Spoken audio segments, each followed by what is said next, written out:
大家好啊，歡迎翻嚟 Bodhi and Elam 嘅 channel 啊！今次呢條片會帶大家睇下我哋到底喺北海道食咗啲咩好嘢，大家記住睇落去，同埋記得 subscribe 我哋嘅 channel 啊！如果大家都會去洞爺湖附近度遊覽呢一間餐廳相信都係一個唔錯嘅選擇，唔單止位多啊，連個風景都非常之好㗎。本身我哋都想要求坐喺窗邊位置，可惜咁啱滿晒啊！有餐晏點食嘅，又有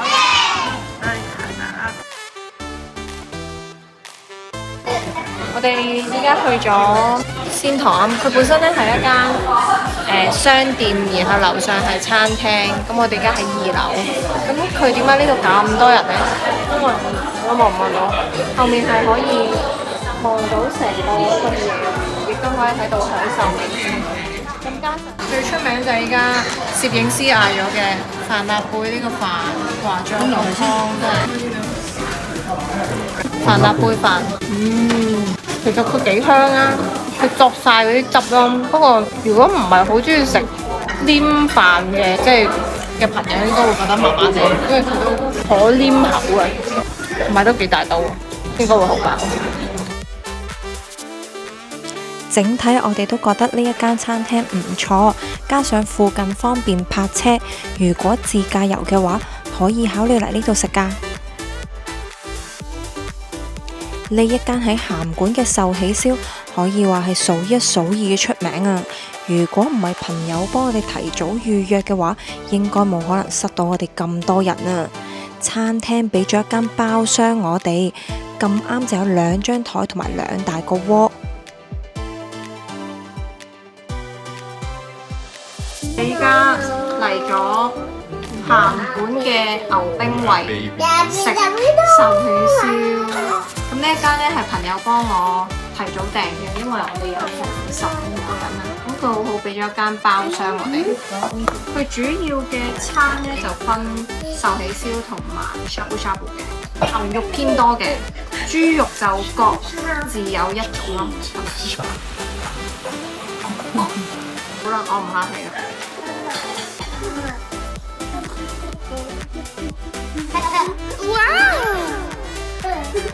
佢唔係偏甜身嘅喎，嗰隻汁，佢係啱啱好，好味啊！係啊，我搞咗16度啊！定係閂翻道門咧？閂翻道門，啲冷氣唔會走。溫落去。得，我搞咗大風依家。係啦。有風嘅。但係點樣向下咧？你得咗咯係啊，我撳咗啦。係咪可以 stop 佢？實在係因為太影響個用餐體驗啦。我哋就算覺得所有肉類嘅味道唔錯，都真係爭少少啊。不過計返性價比其實真係好高，每個人埋單真係唔使300蚊啊！食壽喜燒可以有呢個價錢，真係好抵啊！嚟得北海道點會少得食湯咖喱啊？呢一間湯咖喱就喺我哋酒店嘅附近。去到嘅時候，見到佢出面有啲黑掹掹，差啲以為佢冇開啊！好彩啊，入面我哋幾乎包晒場。不過有啲可惜嘅係，好多材料都已經賣晒啊，例如雞髀啊，最後幾客都俾我哋清晒，但係真係幾好味㗎。你話加入芝士，但啱啱芝士熱辣辣嚟嘅時候冇搞開佢。嗱，有蛋蛋，有餅餅。我同攝影師一致都覺得呢一間嘅湯咖喱比較淡口，我哋2個都係比較中意 S 字頭嗰一間，濃郁好多㗎。大家見到我哋咁雀躍嘅表情，就知道我哋要去食好嘢啦，就係呢一間川上海膽啦，又係要提早揾朋友預約先可以訂到啊！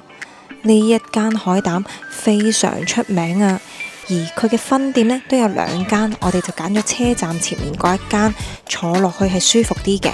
本身想嗌呢一個 set， 但係佢話今日冇晒，最後單點咗呢一個豬肉可以俾阿仔食，因為佢食唔到海膽啊。另外仲有呢個魚都好好味㗎，同埋呢啲牛肉當，仲有呢個卷蛋啊。其實成個餐牌都有幾多其他單點嘅料理，就算唔係特別中意食海膽，都有好多唔同嘅選擇㗎。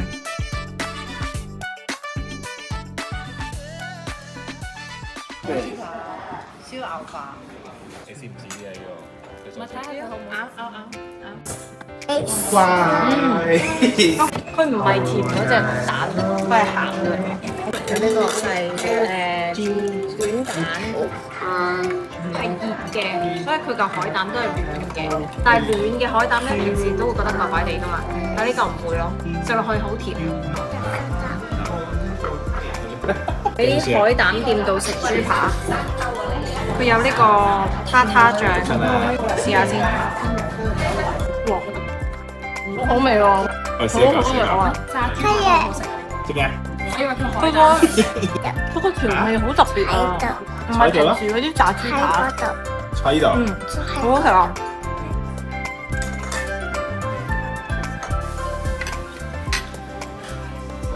嗰啲有一隻係海水味濃啲啊，我覺得另外一隻好味啲，即係個海水味冚咗佢，另外一隻甜啲。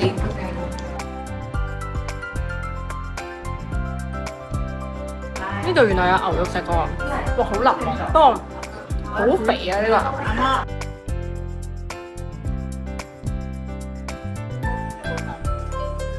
相信大家都食得多飛駝牛啊、神戶牛啊呢一類和牛嘅品種。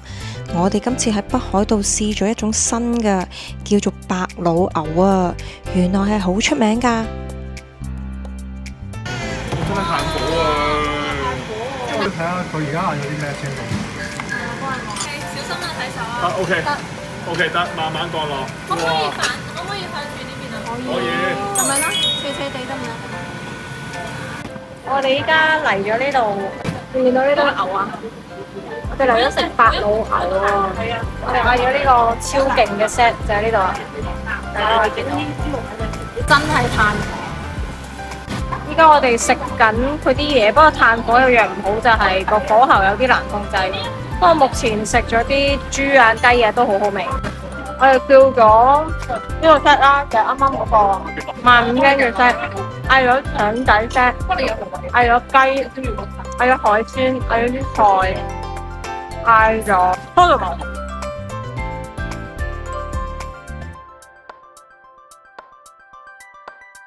有三角試下先。哇，好腍啊！哇，好腍啊！但係我覺得冇乜肉味喎呢個位，點解嘅？係咪啱啱嚿豬肉太勁肉味咧？個牛冇乜肉味喎。大家睇唔睇到啊？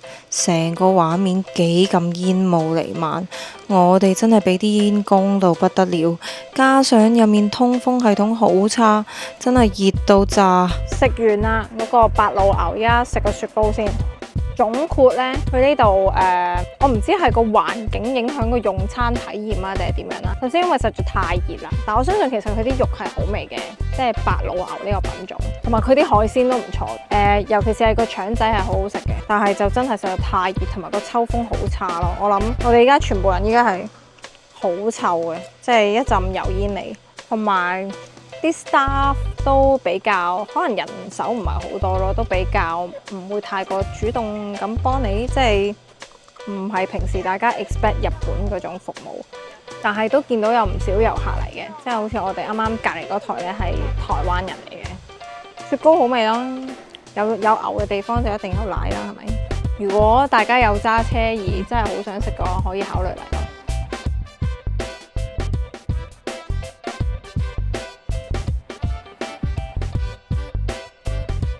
攝影師趁住大家行街，就喺個商場揾咗間平價嘅北海道拉麵。佢話初頭見間鋪拎咗好多獎，有咁多人排隊，就揀咗呢間。點知個獎係因為長時間營業，商場表揚佢喎。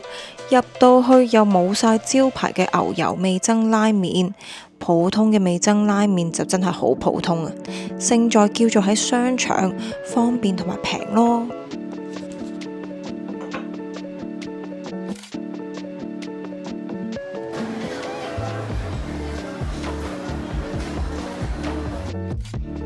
呢一晚啊，難得有屋企人肯幫我哋睇住阿仔，所以我哋可以去食omakase啊。前菜係呢個鹽身嘅蝦，平時係鹽身嘅魷魚，第一次見鹽身嘅蝦，好似冇魷魚咁鹹咯。試下先，個醬係酸嘅。加埋個wasabi，個乾醬有啲驚喜呢個。唔中意食鮑魚嘅我嚟講都覺得佢真係好腍身，可以接受。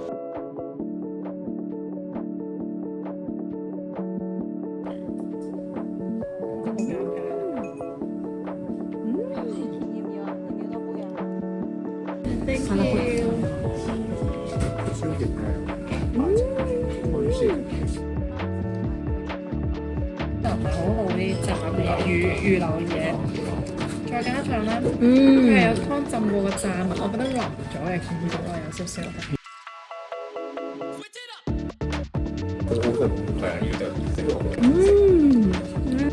同埋佢因為有呢個蛋咧，令到嗰個魚更加滑啊。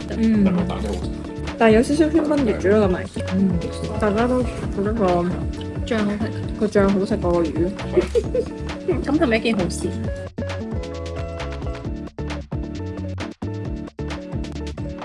すみません、なぜアメリカのトゥナ、日本じゃない？best一番本當？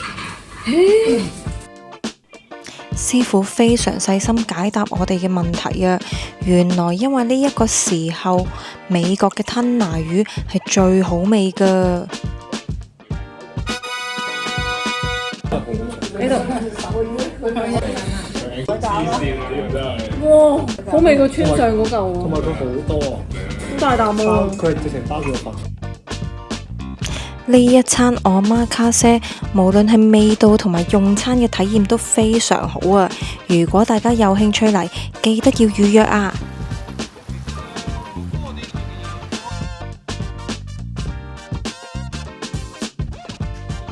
北海道另外一個必定要排入去嘅行程，就係呢一個行海鮮市場啊！對比起我哋行過築地嘅海鮮市場，札幌呢一個其實真係舒服好多啊！唔單止人流少好多啦，嗰啲鋪頭啊都大好多啊！你睇下呢度嘅海鮮幾豐富，如果我係住喺日本啊，真係好想宅配返屋企啊！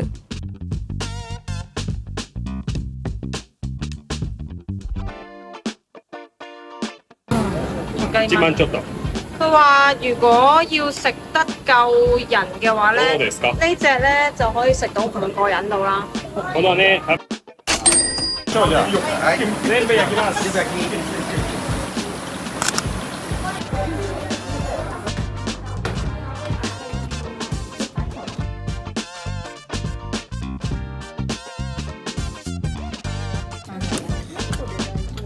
食物新鮮，烹調嘅方法直接簡單，已經令到呢一餐非常之有驚喜啦。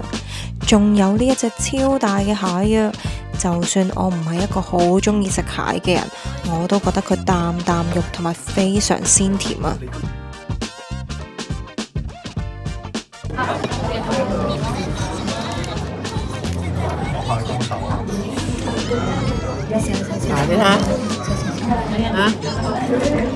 今次呢一條片就去到呢度啦，我哋仲會有其他北海道嘅片㗎，下條片再見啦，拜拜。